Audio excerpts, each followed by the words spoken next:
नमस्कार दोस्तों, आपका हमारे चैनल जासूस अमन फाइल्स में फिर से स्वागत है।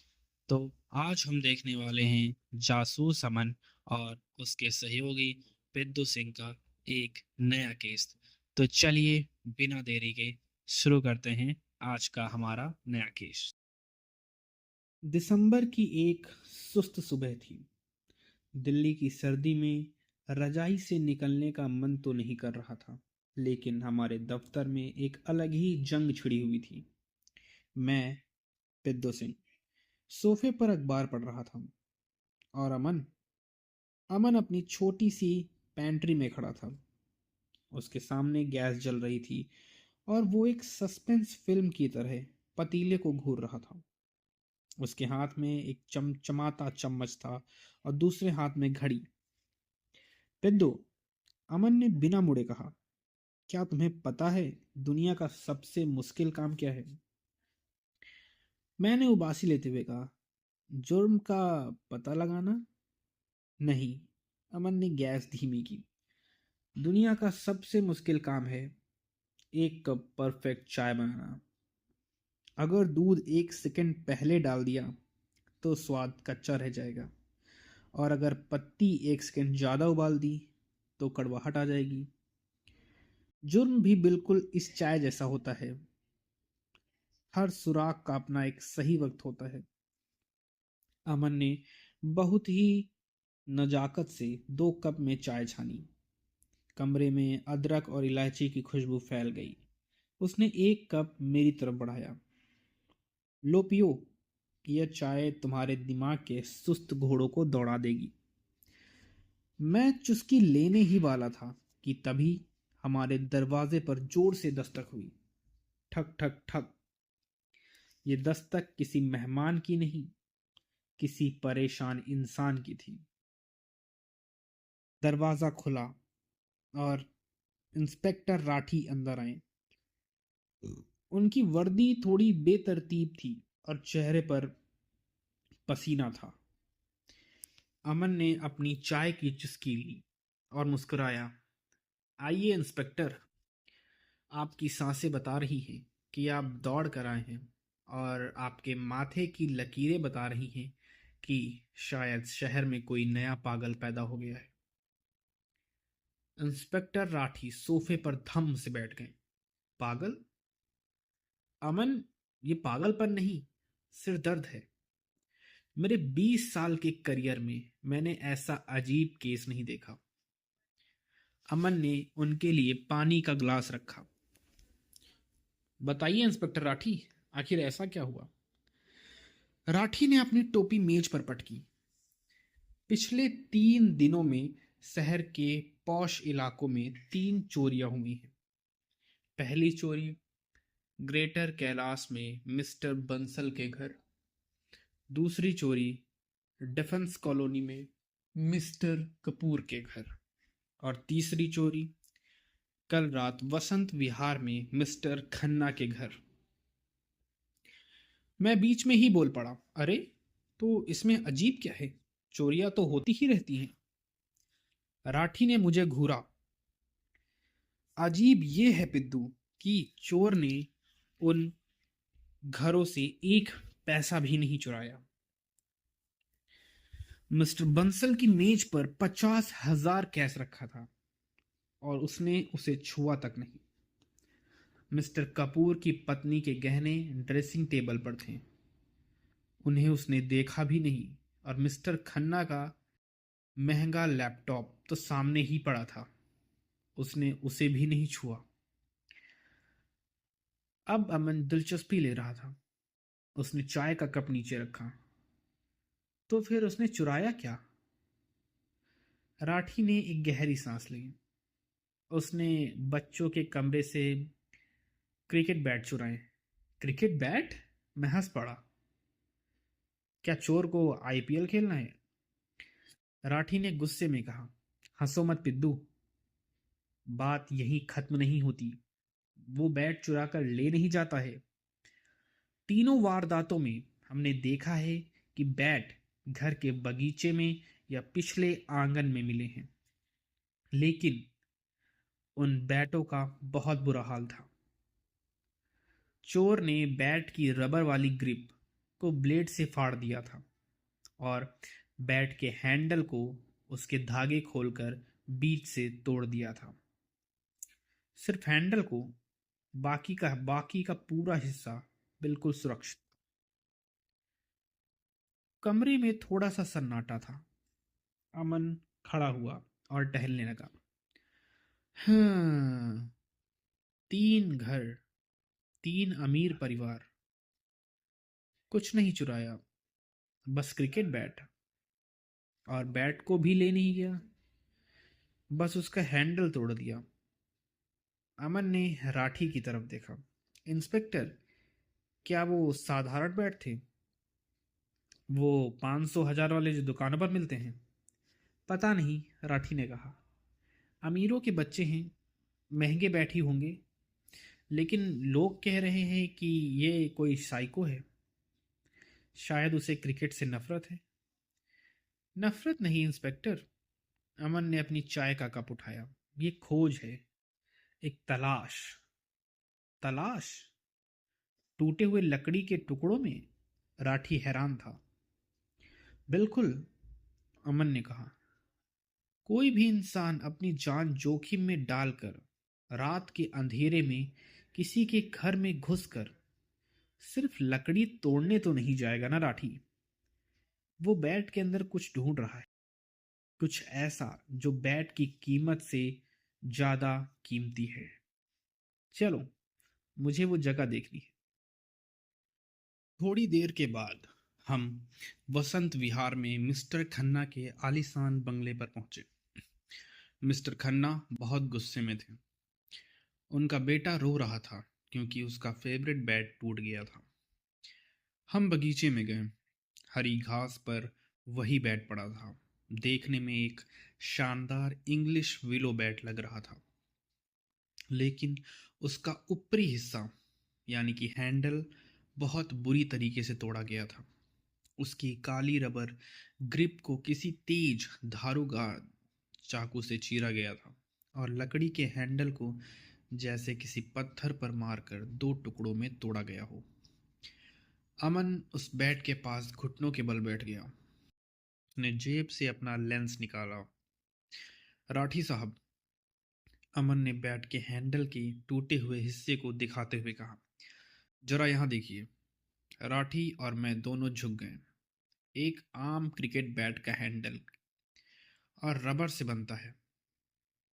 वह पूरी तरह ठोस होता है, लेकिन इस हैंडल को देखिए। इनके बीच में एक बहुत ही बारीक, उंगली के बराबर छेद किया गया है। इसे अंदर से खोखला बनाया गया था। राठी थोड़ा हैरान था। खोखला? लेकिन क्यों? कुछ छुपाने के लिए, अमन ने कहा। चोर ने ग्रिप फाड़ी, ये देखने के लिए कि हैंडल कैसा है। फिर उसने हैंडल तोड़ा ताकि वह उस छेद के अंदर देख सके। उसे देखना था कि क्या अंदर वो चीज है या नहीं। क्या चीज? मैंने पूछा। वही तो पता लगाना है पिद्दू। अमन ने बैट के निचले हिस्से को उठाया। उस पर एक चमकीला स्टिकर लगा था। अमन ने पढ़ा, ब्लास्टर एक्स लिमिटेड एडिशन। अमन की आंखों में एक चमक आई। इंस्पेक्टर, क्या पिछले 2 घरों में जो बैट टूटे थे वो भी इसी कंपनी के थे? राठी ने अपनी डायरी चेक की। हाँ, मिस्टर बंसल ने लिखवाया था ब्लास्टर एक्स, और कपूर साहब ने भी यही बताया था। अमन खड़ा हो गया। उसने अपनी शर्ट झाड़ी। तो गुत्थी सुलझ रही है। ये कोई पागलपन नहीं है। बाजार में हजारों बैट हैं, लेकिन चोर सिर्फ ब्लास्टर एक्स लिमिटेड एडिशन के पीछे ही क्यों है? शायद उसे पता है कि इन खास बैटों के हैंडल में कुछ छुपाया गया है। लेकिन क्या? राठी ने पूछा। ड्रग्स? सोना? अमन ने टूटे हुए बैट को एक सबूत की थैली में डाला। कुछ ऐसा जो इतना छोटा है कि 1 इंच के इस छेद में आ सके, लेकिन इतना कीमती कि उसके लिए कोई 3 घरों में डाका डाल दे। अमन ने राठी की तरफ देखा। इंस्पेक्टर, अपनी टीम को अलर्ट कर दीजिए। ये चोर अब नहीं रुकेगा। ये लिमिटेड एडिशन बैट बहुत कम बने होंगे, शायद 5 या 6। उसने 3 तोड़ दिए हैं। उसे वो चीज़ नहीं मिली क्योंकि बैट वहीं पड़ा था। इसका मतलब अब वो चौथे बैट की तलाश में जाएगा और मुझे डर है। अमन की आवाज़ गंभीर हुई कि जब वो चौथे घर में जाएगा तो शायद सिर्फ वो लकड़ी नहीं तोड़ेगा। अगर कोई बीच में आया तो वो उसे भी तोड़ देगा। अमन की कही हुई बातें अक्सर सच होती थीं, लेकिन मुझे नहीं पता था कि वो इतनी जल्दी और इतनी भयानक तरीके से सच हों। रात के 2 बज रहे थे। हम अपने दफ्तर में सो रहे थे। अचानक फोन की घंटी बजी। ट्रिंग ट्रिंग। अंधेरे में उस आवाज ने मुझे चौंका दिया। अमन पहले से जगा हुआ था। शायद वो सो ही नहीं रहा था। उसने फोन उठाया। हाँ इंस्पेक्टर। दूसरी तरफ से इंस्पेक्टर राठी की आवाज आई। वो बहुत घबराए हुए थे।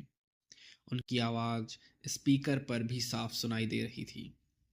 अमन, अनर्थ हो गया। तुमने जो कहा वही हुआ। चोर चौथे घर में घुस गया। क्या उसने बैट तोड़ा? अमन ने शांत आवाज में कहा। हाँ, राठी ने कहा, लेकिन इस बार उसने सिर्फ लकड़ी नहीं तोड़ी, उसने घर के मालिक का सिर भी फोड़ दिया। कोच वीरेंद्र सक्सेना अब नहीं रहे। अमन ने फोन काटा। उसने अंधेरे में अपनी शर्ट उठाई। पिद्दू, गाड़ी निकालो। मामला अब चोरी का नहीं, कत्ल का है। हम थोड़ी देर के बाद डिफेंस कॉलोनी के एक पुराने बंगले पर पहुंचे। ये घर शहर के मशहूर क्रिकेट कोच वीरेंद्र सक्सेना का था। बाहर पुलिस की गाड़ियों की लाल नीली बत्तियां चमक रही थीं। हम अंदर ड्राइंग रूम में गए। फर्श पर कालीन खून से सना था। वहां कोच सक्सेना की लाश पड़ी थी। उनके सिर पर गहरी चोटें थीं। पास ही में पीतल का एक भारी फूलदान गिरा हुआ था जिस पर खून लगा था। शायद उसी से वार किया गया था। और लाश से कुछ ही फुट की दूरी पर वो चीज पड़ी थी जिसके लिए ये सब हुआ। चौथा क्रिकेट बैट। उसका भी वही हाल था।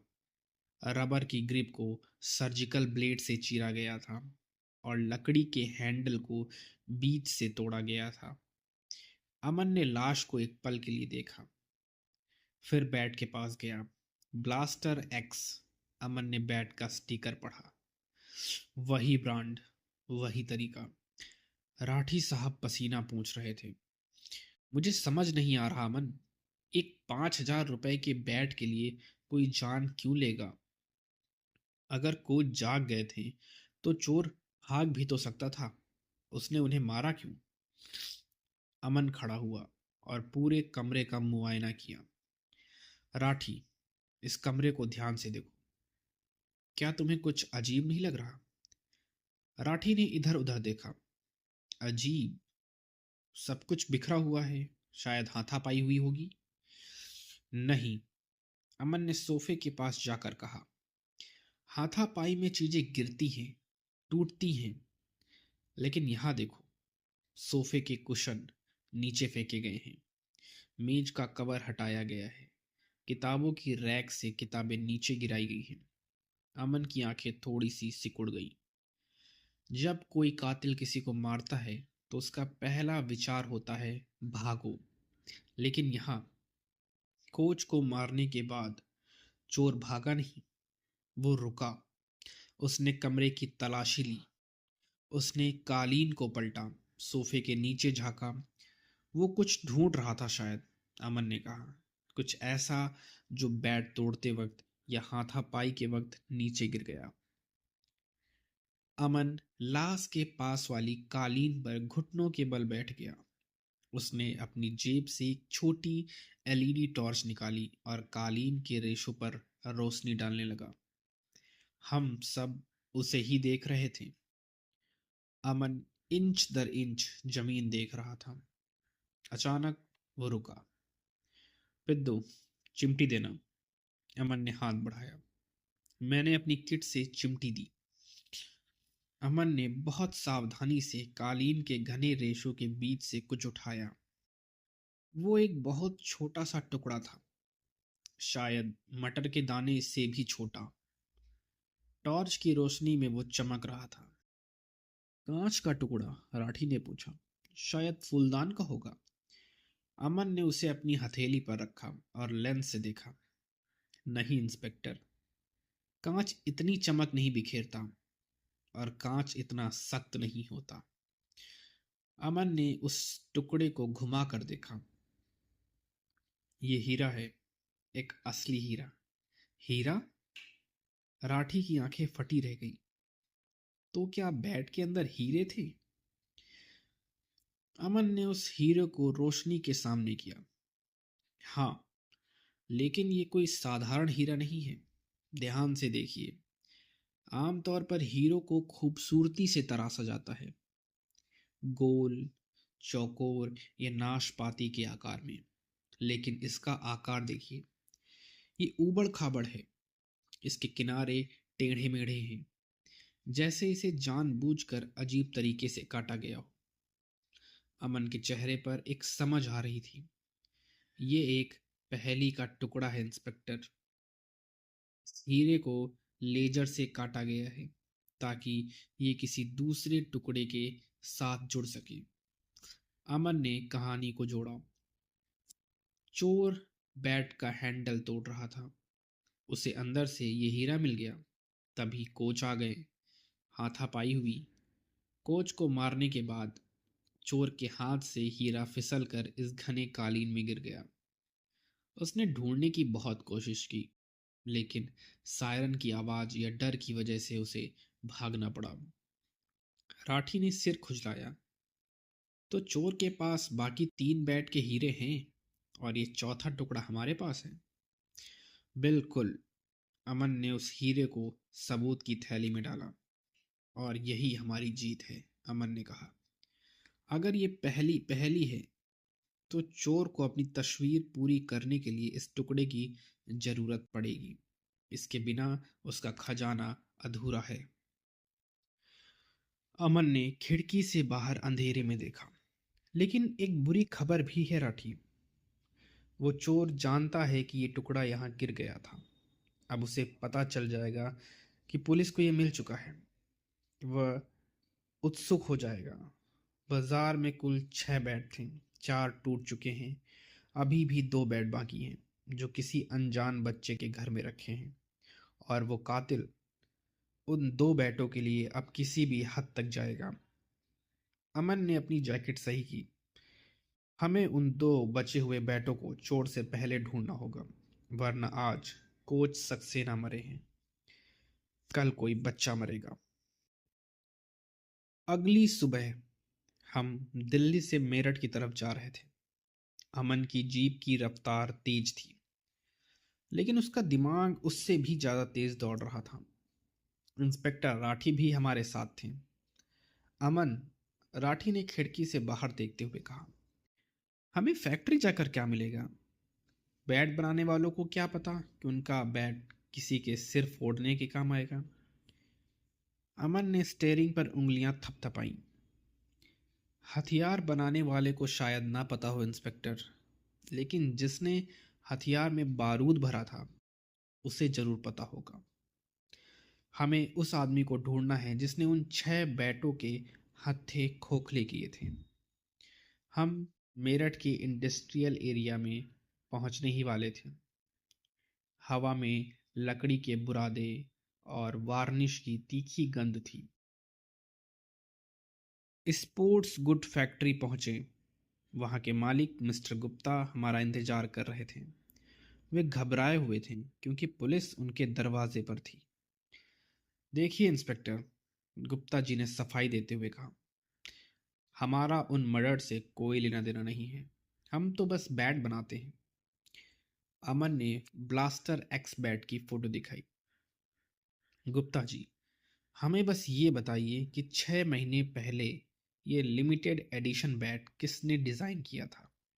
इसका हैंडल खोखला क्यों था? गुप्ता जी ने फोटो देखी और उनका चेहरा पीला पड़ गया। ये ये तो विनय का काम था।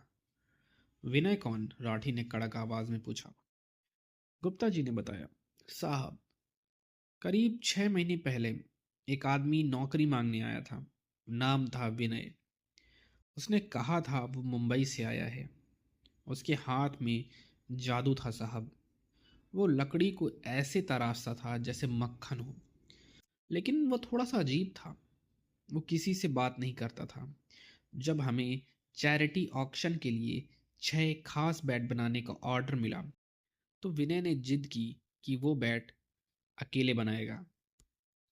उसने कहा कि वो उसमें एक खास तकनीक का इस्तेमाल करेगा जिससे बैट का वजन कम हो जाएगा। हमें लगा कारीगर है, कुछ नया कर रहा होगा। हमने उसे करने दिया। फिर? अमन ने पूछा। फिर जिस दिन वो बैट पैक होकर नीलाम होने के लिए दिल्ली भेजे गए, उसी शाम विनय गायब हो गया। बिना तनख्वाह लिए, बिना बताए। उसका फ़ोन भी बंद आने लगा। हमने सोचा शायद कहीं और काम मिल गया होगा। अमन ने राठी की तरफ देखा। इंस्पेक्टर, अपने मुंबई हेडक्वार्टर में फ़ोन लगाइए। पता कीजिए कि क्या 6-7 महीने पहले मुंबई में कोई बड़ी हीरे की चोरी हुई थी, और क्या किसी विनय नाम के सस्पेक्ट की तलाश है। राठी ने तुरंत फ़ोन लगाया। 5 मिनट बाद जब राठी वापस आया तो उसके चेहरे का रंग उड़ा हुआ था। अमन, तुम सही थे, राठी ने कहा। मुंबई पुलिस विनय सोलंकी नाम के एक हीरे तराशने वाले कारीगर को ढूंढ रही है। 7 महीने पहले मुंबई के एक बहुत बड़े जौहरी के यहाँ से एक बेसकीमती नीला हीरा चोरी हुआ था। The blue moon. कीमत यही कोई लगभग 50 करोड़ रुपए। 50 करोड़! गुप्ता का पसीना सूख गया। अमन ने कहानी जोड़ी। हो सकता है कि विनय ने ही वो हीरा चुराया हो, लेकिन पुलिस उसके पीछे पड़ गई। वो मुंबई से भागकर यहाँ मेरठ आ गया। हीरा इतना बड़ा और मशहूर था कि वो उसे बेच नहीं सकता था। पकड़े जाने के डर से उसने एक प्लान बनाया। उसने हीरे को लेज़र से 6 अजीब टुकड़ों में काट दिया। उसने सोचा होगा कि जब मामला ठंडा पड़ जाएगा तो वो इन 6 टुकड़ों को जोड़कर वापस से ब्लू मून बना देगा। उसने वो 6 टुकड़े उन 6 बैटों के खोखलों में छुपा दिया। अमन ने कहा। सुरक्षित जगह थी, कोई शक भी नहीं करता। लेकिन अमन ने गुप्ता जी से पूछा, वो बैट ले क्यों नहीं गया? गुप्ता जी बोले, साहब, जिस दिन बैट डिस्पैच होने थे उससे एक दिन पहले फैक्ट्री में पुलिस वेरिफिकेशन के लिए आई थी, रूटीन चेकअप। विनय डर गया कि कहीं वो पकड़ा ना जाए, इसलिए वो फैक्ट्री नहीं आया और उसी दिन बैट दिल्ली भेज दिए गए। विनय वापस आया है? अमन ने कहा। उसने 6 महीने इंतजार किया, अब वो अपना खजाना लेने आया है। उसके पास 4 टुकड़े आ भी चुके हैं। उसे लगता है उसे बस बाकी बचे बैट चाहिए। अमन ने टेबल पर मुक्का मारा। गुप्ता जी, मुझे उन 6 लोगों की लिस्ट चाहिए जिन्होंने वो बैट खरीदे थे। गुप्ता जी ने फाइल निकाली।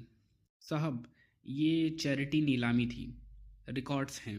अमन ने लिस्ट पढ़ी। मिस्टर बंसल, जिनके यहाँ से बैट चोरी हो चुका है। मिस्टर कपूर, बैट चोरी हो चुका है। मिस्टर खन्ना, चोरी हो चुका है।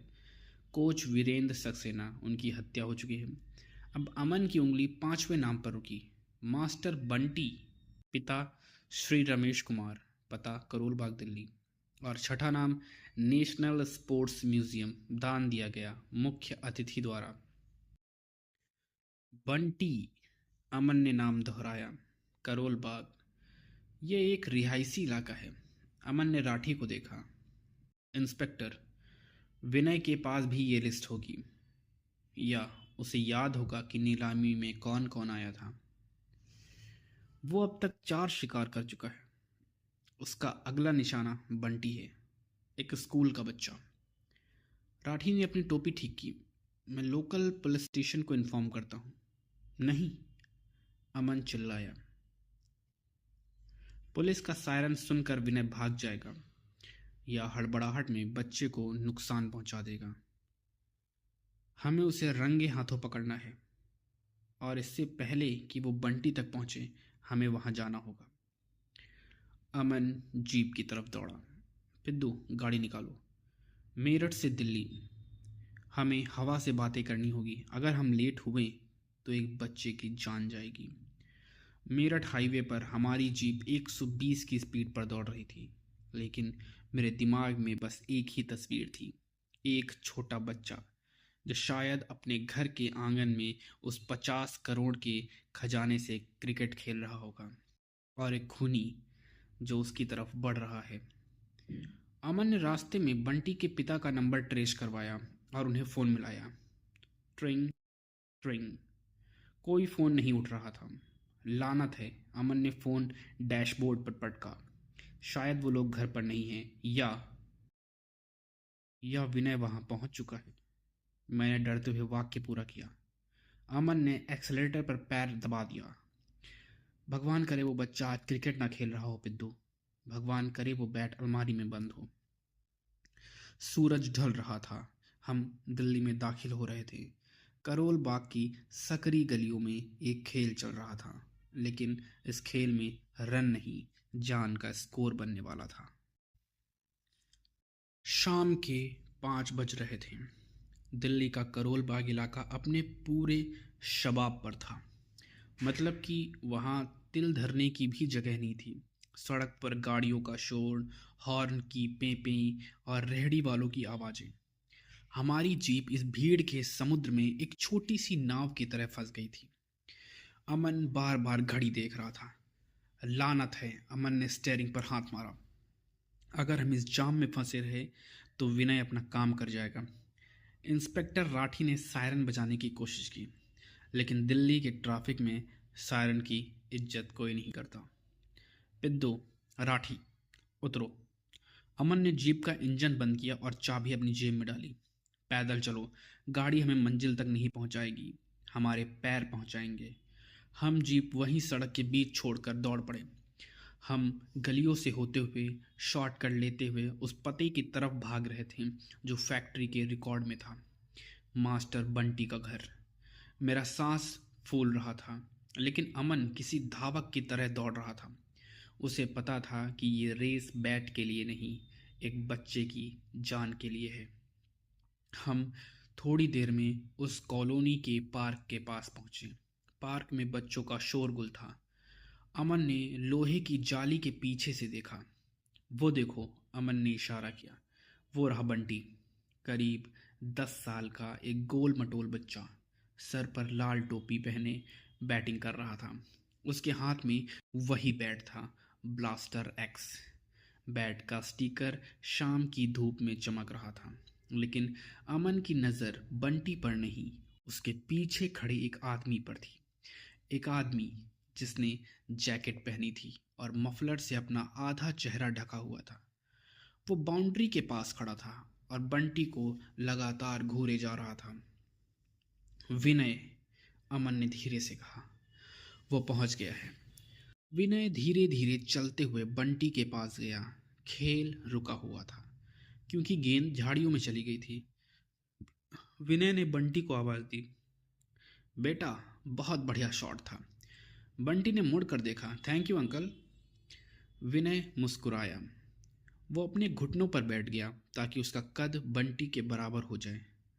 बेटा, मैं एक क्रिकेट कोच हूँ। तुम्हारा बैट तो बहुत शानदार है। क्या तुम मुझे ये दिखाओगे? बंटी ने मासूमियत से बैट आगे कर दिया। ये मेरे पापा ने दिया है। विनय ने बैट हाथ में ले लिया। उसने हैंडल को टटोला।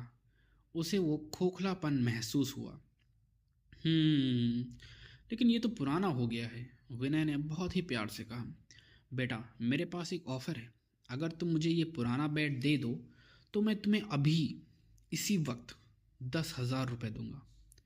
विनय ने अपनी जेब से कड़क नोटों की गड्डी निकाली। और सिर्फ पैसे नहीं, विनय ने लालच बढ़ाया, मैं तुम्हें विराट कोहली वाली पूरी नई क्रिकेट किट भी दिलाऊंगा। हेलमेट, पैड्स, ग्लव्स, सब कुछ। बस ये लकड़ी का टुकड़ा मुझे दे दो। हम गेट की तरफ भाग रहे थे, लेकिन दूरी ज़्यादा थी।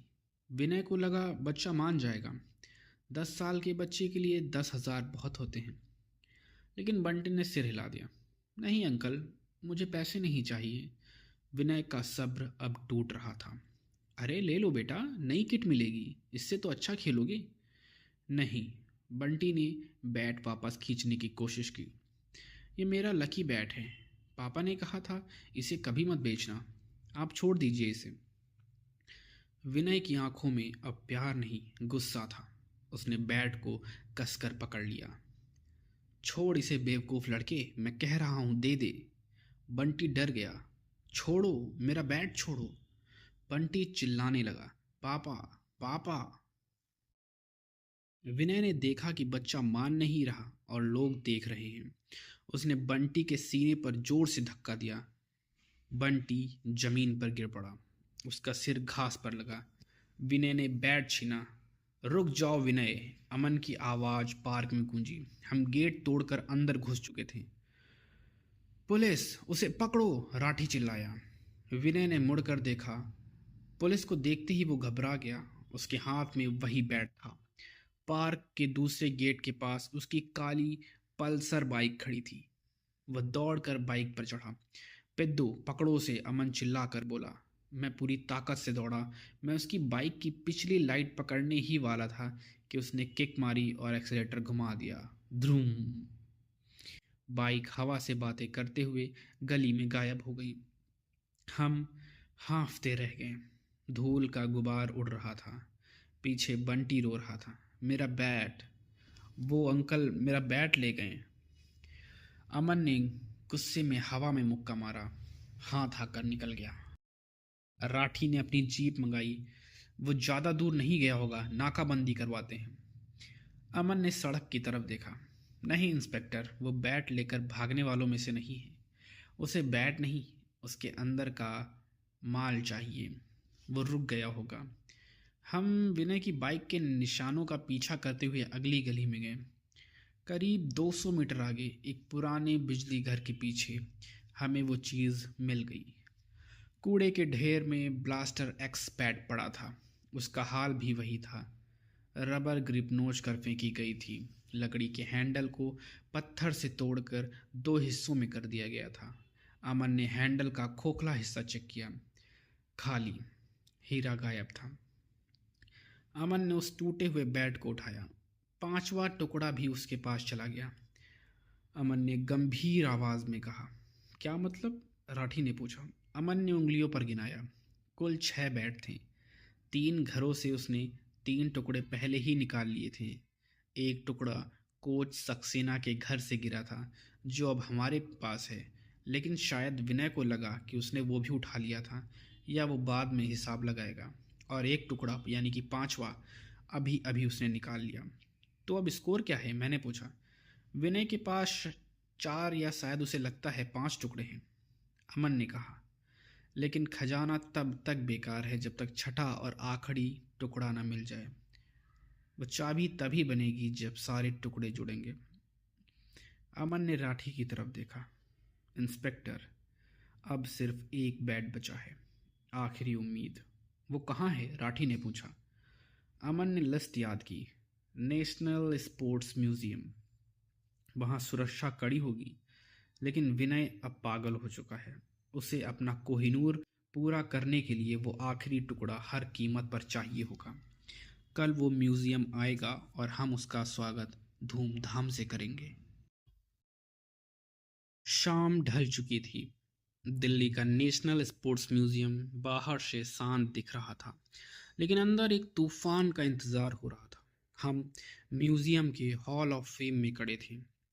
हमने चारों तरफ भारत के महान खिलाड़ियों की यादें थी। ध्यानचंद की हॉकी, कपिल देव का बल्ला, मिल्खा सिंह के जूते। लेकिन हमारी नज़रें हॉल के बीचों बीच रखे एक कांच के बॉक्स पर टिकी थी। उस बुलेट प्रूफ कांच के पीछे मखमल की गद्दी पर लेटा था छठा और आखिरी blaster x bat. Inspector Rathi ने कांच पर हाथ रखा। ये जगह एक किले की तरह है अमन, यहाँ परिंदा भी पर नहीं मार सकता। सीसीटीवी कैमरे, लेजर अलार्म, गार्ड्स। विनय यहाँ घुसने की बेवकूफ़ी तो नहीं करेगा। अमन ने बैट को घूरते हुए कहा, वो कोई आम चोर नहीं है इंस्पेक्टर, वो एक डायमंड कटर है। कांच काटना उसका पेशा है। और जहाँ तक सुरक्षा की बात, 50 करोड़ का लालच इंसान को अंधा कर देता है और वो ज़रूर आएगा। अमन ने अपनी घड़ी देखी। रात के 8 बज रहे थे। लेकिन वो अपनी मर्जी से नहीं, हमारी मर्जी से आएगा, अमन ने एक रहस्यमयी मुस्कान के साथ कहा। इसका क्या मतलब है? मैंने पूछा। पिद्दू, अमन ने समझाया, विनय जानता है कि पुलिस अलर्ट पर है, वो उसे ढूंढ रही है। हो सकता है कि वो कुछ हफ्ते इंतज़ार करे मामला ठंडा होने का, लेकिन हमारे पास इतना वक्त नहीं है। हमें उसे आज रात ही यहाँ बुलाना होगा। अमन ने इंस्पेक्टर राठी से कहा, राठी साहब, मीडिया में अभी एक खबर लीक करवा दीजिए। खबर ये होनी चाहिए कि सुरक्षा कारणों से म्यूजियम का ये ऐतिहासिक बैट कल सुबह 5 बजे लंदन की प्रदर्शनी के लिए भेजा जा रहा है। राठी समझ गए। मतलब करो या मरो। बिल्कुल सही, अमन ने कहा। जब विनय सुनेगा कि बैट कल सुबह देश से बाहर चला जाएगा तो वो ज़रूर बौखला जाएगा और उसके पास सोचने का बिल्कुल वक्त नहीं होगा।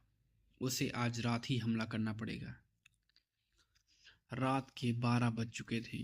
म्यूजियम बंद हो चुका था। अमन, मैं और इंस्पेक्टर राठी हॉल के अंधेरे कोनों में छुपे हुए थे। मैं एक पुरानी तोप के पीछे दुबका हुआ था। अमन एक पिलर की आड़ में थे। म्यूजियम रात को बहुत डरावना लग रहा था। खिलाड़ियों के पुतले ऐसे लग रहे थे मानो जैसे अभी चल पड़ेंगे। सन्नाटा इतना गहरा था कि मेरी खुद की धड़कनें मुझे शोर लग रही थी। 1 बज गया, 2 बज गए, कोई हलचल नहीं। मेरी आंखों में नींद भरी पड़ी थी। मुझे लगा शायद अमन का प्लान फेल हो गया, विनय नहीं आएगा। तभी अमन ने अपने कान पर हाथ रखा। श्श, उसने इशारा किया, आवाज सुनो। मैंने भी कान खड़े किए। छत की तरफ से एक बहुत ही हल्की आवाज आ रही थी। खट खट, जैसे कोई कबूतर चल रहा हो। लेकिन रात के 2 बजे कबूतर तो नहीं चलते। हॉल की छत तो बहुत ऊंची थी और वहां एक बड़ा सा रोशनदान था। चांदनी में हमें एक परछाई दिखी।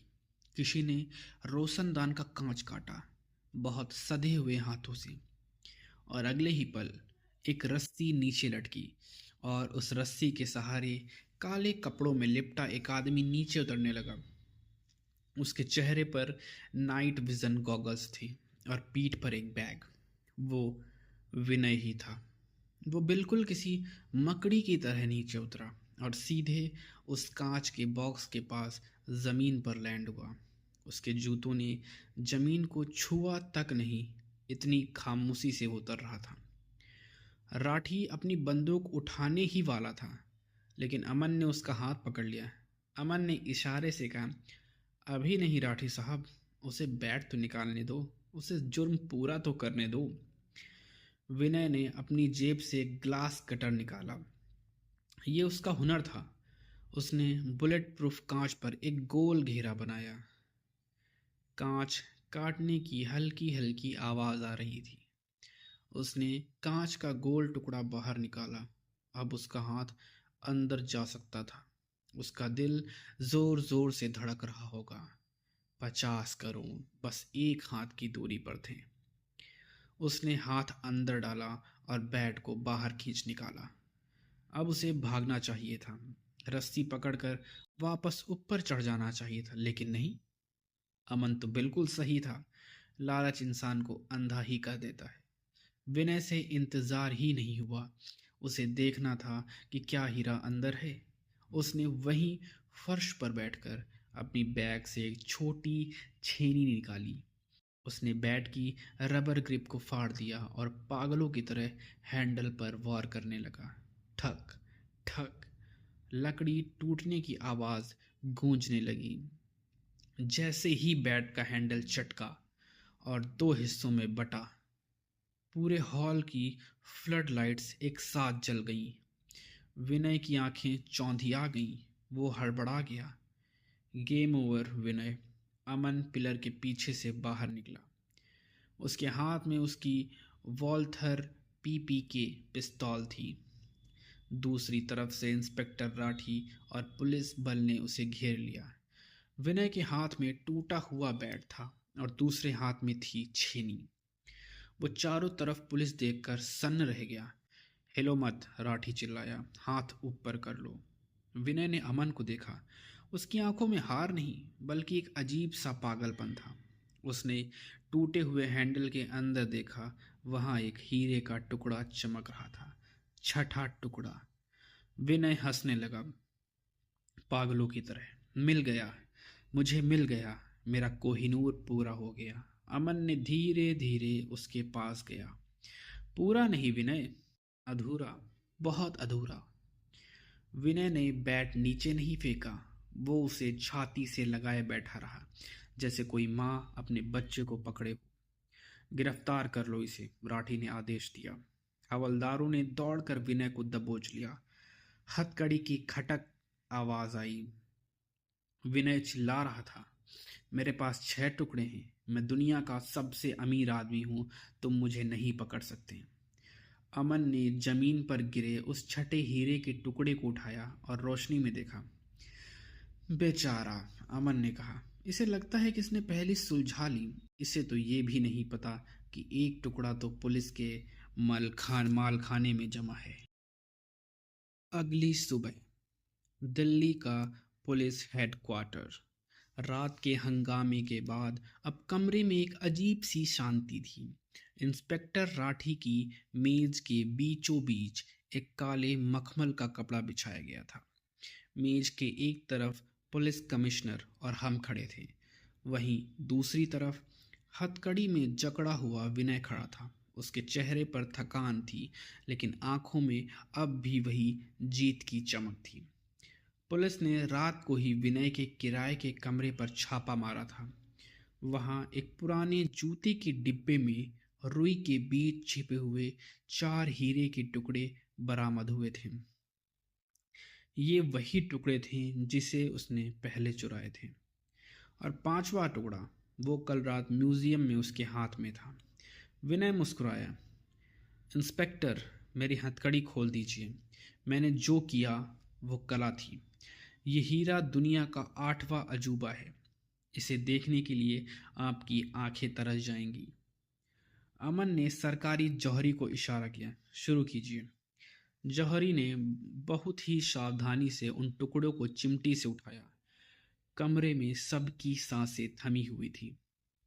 और हो भी क्यों ना, 50 करोड़ का सवाल था। जौहरी ने पहला टुकड़ा रखा, फिर दूसरा। वो खट से जुड़ गया। लेजर कटिंग इतनी सटीक थी कि जोड़ दिखाई भी नहीं दे रहा था। फिर तीसरा, चौथा और 5वां। विनय की आंखें चमक रही थीं। वो आगे झुका। देखो, देखो उसे, द ब्लू मून वापस आ गया। लेकिन जैसे ही जौहरी ने हाथ हटाया, कमरे में एक मायूसी छा गई। अमन हंसा, एक बहुत ही रूखी हंसी। ध्यान से देखो विनय, क्या ये पूरा है? विनय ने देखा। हीरे के 5 टुकड़े जुड़कर एक गोलाकार बना रहे थे, लेकिन उनके ठीक बीचों बीच एक गहरा छेद था। हीरा अधूरा था। वो किसी टूटे हुए कांच जैसा लग रहा था।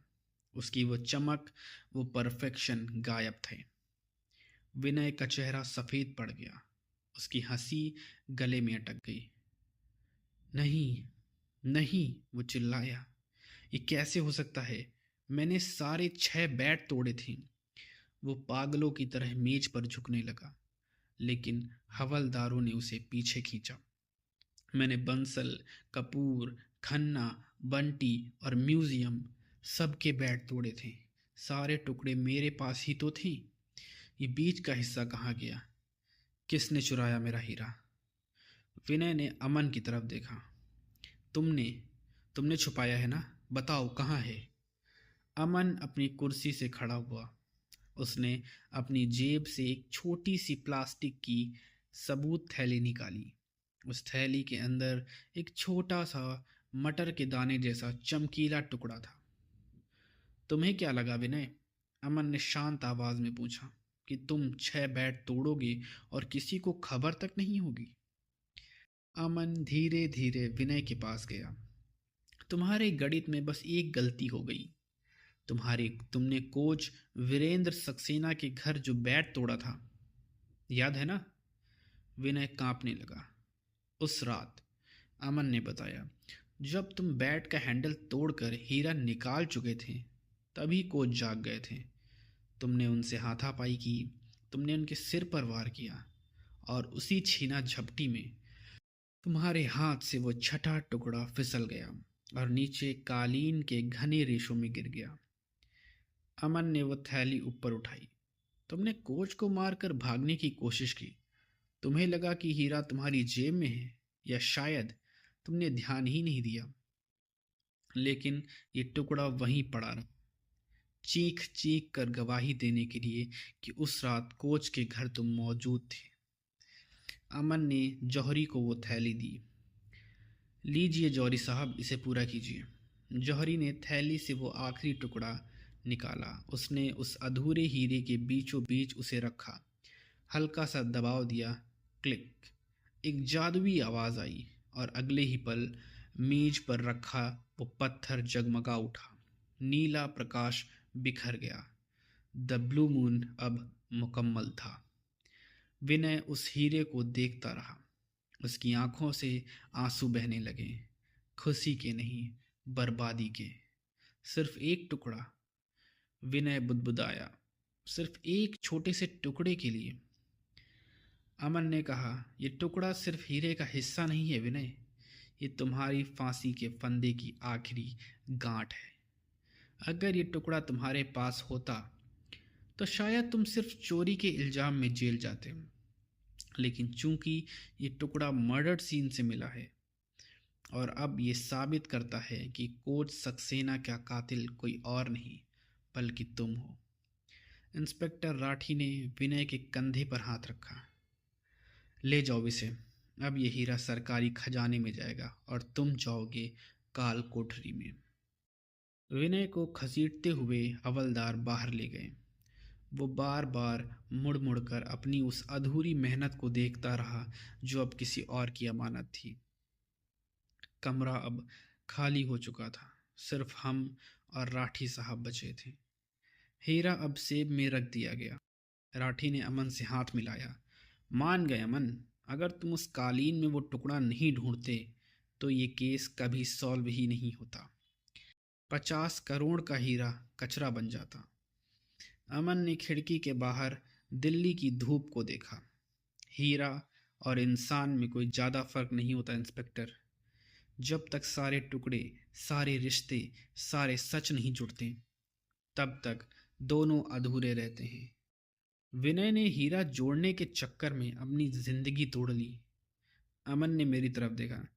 चलो पिद्दू, केस क्लोज्ड। कहाँ सर? मैंने पूछा। दफ्तर, अमन मुस्कुराया। उस दिन चाय अधूरी छूट गई थी ना, और तुम्हें पता है मुझे अधूरी चीज़ें बिल्कुल भी पसंद नहीं हैं। दोस्तों, ये कहानी यहीं तक थी। ये कहानी यहाँ तक सुनने के लिए आपका धन्यवाद। हमारे चैनल पर हर रात एक नई कहानी आ जाती है, उसे भी सुनें। और आप हमारे चैनल को सब्सक्राइब करें, वीडियो लाइक करें। और यहाँ तक कहानी सुनने के लिए आपका धन्यवाद। शुभ रात्रि।